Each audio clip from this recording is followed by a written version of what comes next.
گرمی کیوں پیش آتی ہے؟ اس کا تو ایک ظاہری سبب ہوتا ہے اور ایک اصل اور حقیقی سبب ہوتا ہے۔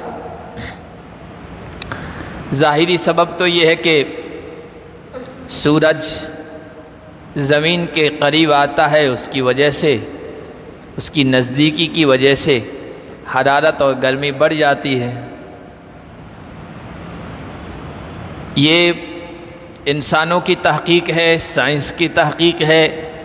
سائنس ظاہری چیز پر توجہ دیتی ہے، اور ایک اس کا حقیقی اور اصلی سبب ہے جس کا پتہ ہمیں آسمانی ہدایت سے، رہنمائی سے، وحی سے ملتا ہے۔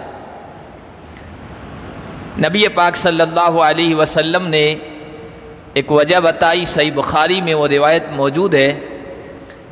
اللہ کے نبی صلی اللہ علیہ وسلم نے صحابہ سے پوچھا، جانتے ہو یہ سخت گرمی کیوں ہوتی ہے اور سخت سردی کیوں ہوتی ہے؟ صحابہ کا انداز تھا، کہتے تھے اللہ اس کے رسول ہی بہتر جانتے ہیں۔ اللہ کے نبی صلی اللہ علیہ وسلم نے ارشاد فرمایا، اشتکت النار الی ربہا فقالت ربی اکل بعضی بعضا۔ جہنم نے، آگ نے رب سے شکایت کی کہ پروردگار مجھ میں اتنی گرمی ہے، اتنی آگ ہے، اتنی تپش ہے کہ میرا ایک حصہ دوسرے حصے کو کھائے جا رہا ہے، ختم کیے دے رہا ہے۔ حضور نے فرمایا فَأَذِنَ لَهَا بِنَفَسَيْنِ۔ جہنم آپ کو پتہ ہے گنہگاروں کے لیے جیل ہے، سزا ہے۔ جیل کے اندر مختلف سزائیں ہوتی ہے، اللہ نے بھی وہاں گنہگاروں مجرموں کے لیے مختلف سزائیں رکھی ہے۔ سخت گرمی کی بھی سزا ہے، آگ کی بھی، اور سخت سردی کی بھی سزا ہے، برف کی بھی۔ تو حضور نے فرمایا فَأَذِنَ لَهَا بِنَفَسَيْنِ۔ اللہ تعالیٰ نے جہنم کو دو سانس لینے کی اجازت دی، نفس فی الشتاء و نفس فی الصیف۔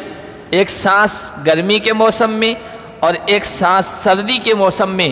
فَأَشَدُّ مَا تَجِدُونَ مِنَ الْحَرِّ وَأَشَدُّ مَا تَجِدُونَ مِنَ الزَّمْهَرِيرِ۔ جب سخت سردی ہوتی ہے تو وہ اسی سانس کا اثر ہوتا ہے، اور سخت گرمی اور تپش ہوتی ہے تو اسی سانس کا اثر ہوتا ہے۔ یہ حقیقی سبب ہے، ظاہری سبب میں نے بتا دیا۔